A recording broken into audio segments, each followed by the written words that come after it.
জানি না কথা বলাটা ঠিক হবে কিনা, তো একটা কথা অনেকদিন থেকে তোমাদের সাথে শেয়ার করবো ভাবছিলাম। তোমাদের হয়তো চোখে পড়েছে সোশ্যাল মিডিয়ায়, আমারও চোখে পড়েছে। যাই হোক, মাধ্যমিক রেজাল্ট বেরোনোর পর কিছু ভাই বোনেরা আর কি, ঠিক আছে, আমার নিজেরও বলতে লজ্জা করছে আর কি, কারণ একসময় আমরাও বিভিন্ন ধরনের এক্সাম দিয়েছি, ঠিক আছে, আমরাও স্কুল লাইফটা পার করে এসেছি। তো সেই সময়টা আর কি আমাদের ছিল একটা ভয়ের টাইম, মানে যদি আমরা পরীক্ষায় কম নাম্বার পাই, পাস করতে না পারি, ভাই বাড়িতে এসে কী বলবো, বাড়িতে এসে কী পরিস্থিতির সৃষ্টি হবে, মা বাবা আমাদেরকে কীভাবে মানে ট্রিট করবে, আমরা এগুলো ভেবে একদম হাইপার হয়ে যেতাম গাইস। আই থিঙ্ক তোমরাও সেরকম হতে। কিন্তু ভাই আমাদের সমাজটা এখন এমন একটা পর্যায়ে এসে দাঁড়িয়েছে, যেই জায়গাটা দাঁড়িয়ে আমরা দেখতে পাচ্ছি কিছু ভাই বোনেরা সোশ্যাল মিডিয়ায় এসে নিজেদের ফেল করে রেজাল্ট রিভিল করছে, আর এসে বলছে যে দেখো এই রেজাল্টটা আমি ফেল করেছি আর এই নাম্বারের পিছনে দায়ী হচ্ছে। ভাবনা যে তাদের মা বাবার চোখে কি এই সমস্ত ভিডিও চোখে পড়ছে না? তাদের মা বাবা আদৌ কি তাদের মা বাবারা জানে? মানে কীভাবে গাইস, মানে আমি তো জাস্ট দেখে অবাক হয়ে যাচ্ছে। আমি জাস্ট ইনস্টাগ্রাম স্ক্রল করছি, ফেসবুক স্ক্রল করছি, এগুলো ভিডিও আমার চোখের সামনে বারবার আসতেছে।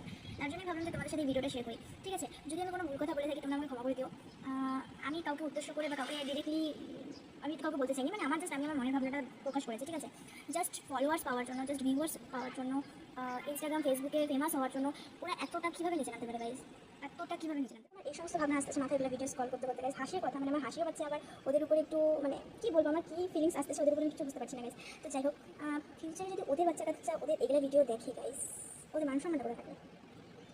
আর আশা করি আমাদের সমাজটা এখন এই 2025 সালে এসে যে জায়গায় দাঁড়িয়েছে, 2050 মানে যতদিন আরও দিন যাবে আর কি, ঠিক আছে, পরের প্রজন্ম বা আরও যারা বড় হচ্ছে বা আমাদের ছোটো ভাই বোনেরা বা পরবর্তীতে আমাদের সমাজটা মানে আরও বাজে রসাতলে যাবে একদম।